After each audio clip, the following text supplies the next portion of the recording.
abstrak dan seal. Nah, apa yang dimaksud dengan abstrak dan seal? Pada video sebelumnya, Anda sudah melihat bagaimana kita mendeklarasikan kelas yang memiliki kelas turunan. Ya. Nah, penggunaan kelas dan seal ini kita gunakan yang pertama untuk abstrak. Kalau misalnya kelas tersebut itu kita tidak mengizinkan supaya bisa menjadi objek. Ya, kelas tersebut tidak boleh digunakan sebagai objek. Nah, kemudian untuk yang seal, apabila kelas tersebut itu tidak boleh lagi diturunkan. Ya, tidak boleh lagi diturunkan. Nah, sebelum kita masuk ke implementasinya, di sini saya akan gambarkan dulu kira-kira konsep dari abstrak dan seal itu bagaimana. Ya. Nah, sebagai contoh, misalnya di sini ada kelas A. Nah, dia ada kelas A. Ini sebagai kelas Indo. Kemudian kelas A ini akan diturunkan menjadi dua kelas. Dan kelas A akan turun ke kelas B dan kelas C. Nah, baru lagi kelas B ini akan turun lagi menjadi dua kelas. Ini kelas D dan kelas E. Kelas C dia turun lagi menjadi dua kelas. Ini F dan kelas G. Nah, berarti kalau di sini B dan C ini ibarat adalah kelas anak. D, E, F, G ini ibarat adalah kelas cucu. Ya? Nah, untuk D dan E ini masih bisa turun. Yang F juga bisa turun. Nah, tetapi untuk yang kelas G ini kita akan membloknya. Ya? Bloknya itu artinya G ini tidak diizinkan lagi memiliki kelas turunan. Ya. Nah, jadi kalau misalnya contohnya kan, ini masih ada kelas turunan lagi. Nah, ini akan error. Ya. Atau ibaratnya kelas G ini, maaf kata, ini adalah kelas mandul. Ya. Dia nggak bisa menurunkan lagi. Oke? Nah, jadi kelasnya itu dia mentok sampai sini. Selesai. Tapi D, E, dan F masih bisa diturunkan. Nah, jadi kelas G yang kita set supaya dia tidak bisa menurunkan lagi sifatnya, maka kelas G inilah ini dinamakan sebagai seal. Ya. Nah, kita akan membangun kelasnya dengan keyword seal. Oke. Nah, kita lihat implementasinya sekaligus yang abstrak dan seal. Pertama, saya akan buat dulu kelas A, CLS A, seperti yang tadi ya. Nah, oke, kita nggak perlu menuliskan dulu sifatnya ya, kita lihat strukturnya dulu ya. Nah, kemudian kelas A akan menurunkan ke dua kelas, yakni B adalah turunan dari A.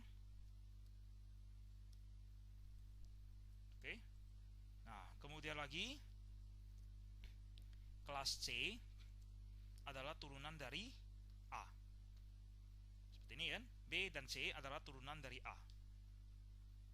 Nah, baru D dan E turunan dari B. Nah, saya buat lagi. D itu adalah turunan dari B. Dan E itu juga turunan dari B. D dan E adalah dari B. F dan G turunan dari C. F adalah turunan dari C.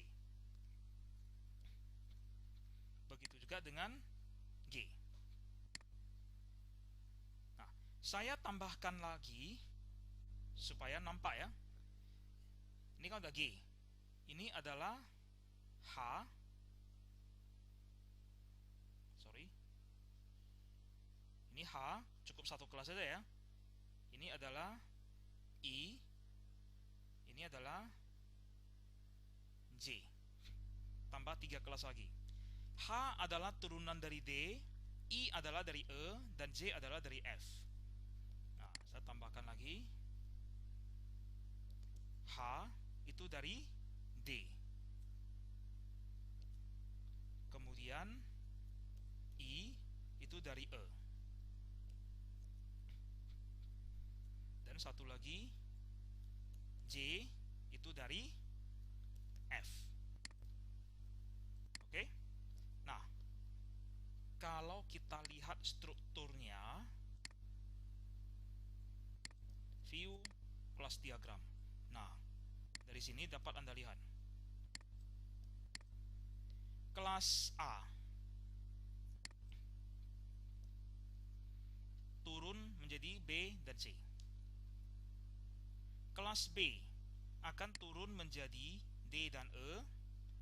Kemudian kelas C akan turun menjadi F dan G. Kemudian kelas D turun ke H, E turun ke I, dan F turun ke J. Nah, tinggal G ini. Ya, tinggal G ini belum. Ya. Nah, kita akan lihat dulu implementasinya. Saya mau mendeklarasikan satu objek CLS A, ya, menjadi var A sama dengan new sama dengan CLS A. Bisa nggak? Var A, objek A adalah berasal dari kelas A. Objek A ini adalah implementasi dari kelas A. Bisa kalau saya jalankan kan? Oke, nggak ada error ya. Oke, aman. Kemudian kalau B, atau di sini saya masukkan X saja lah ya, suatu variabel X, var X. Oke. Nah, objek X adalah implementasi dari kelas B. Boleh nggak? Boleh, bisa. Dah. Nah, begitu juga dengan C. Boleh nggak? Boleh. Ya. Nah, kalau misalnya var A, kelas A, mungkin ada satu variabel, public integer nilai. Hanya ada satu instan variabel. Nah, var X ini kenal nggak dengan nilai? Kenal. Nah, ada kan nilainya? Ya. Nah, kalau var X ini adalah dari kelas misalnya J, ya, dari induk, anak, cucu, cicit, J. Oke. Nah, kira-kira bisa nggak var X ini adalah representasi dari kelas J? Bisa nggak dia mengakses nilai? Bisa juga. Ada nilai kan? Nampak? Ya. Nah, nilai misalnya dengan 100. Error nggak? Nggak error. Tetap jalan kan? Tapi nggak muncul apa-apa karena kan nggak ada perintah untuk mencetak nilainya berapa. Nggak ada kan? Nah, jadi dari sini semua kelas ini bisa direpresentasikan menjadi objek. Ya, bisa direpresentasikan menjadi objek. Nah, sekarang mungkin kelas A saya melarang dia boleh menjadi objek. Tidak boleh, oke? Tidak boleh menjadi objek. Dilarang boleh menjadi objek. Berarti tidak boleh ya. Nah, maka kita boleh menambahkan yang namanya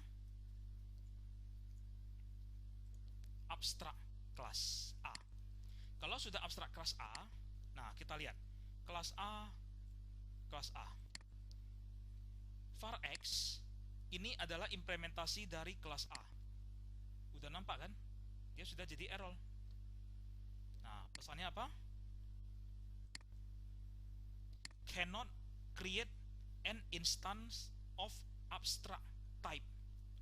Kita tidak bisa membuat objek yang berasal dari kelas abstrak. Nah, tapi kalau abstraknya saya hapus, hilang lagi.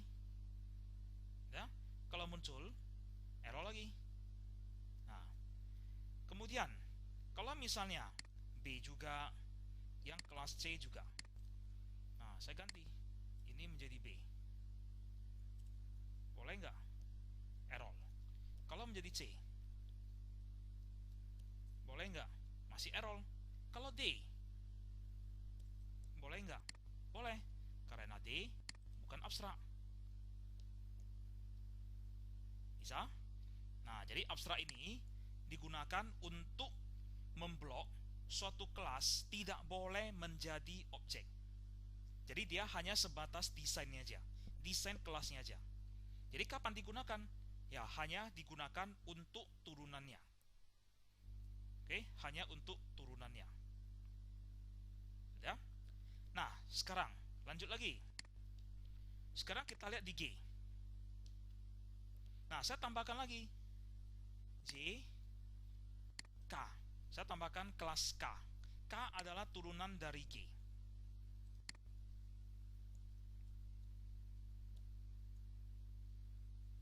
Nah, K ini adalah turunan dari G.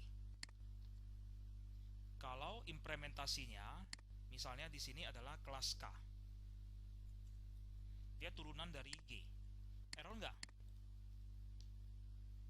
Nggak error. Ya, dia tetap jalan. Strukturnya. Nah, kita lihat di sini. Sorry, ini saya buat ulang aja. Ini saya hapus dulu. Kita akan lihat strukturnya.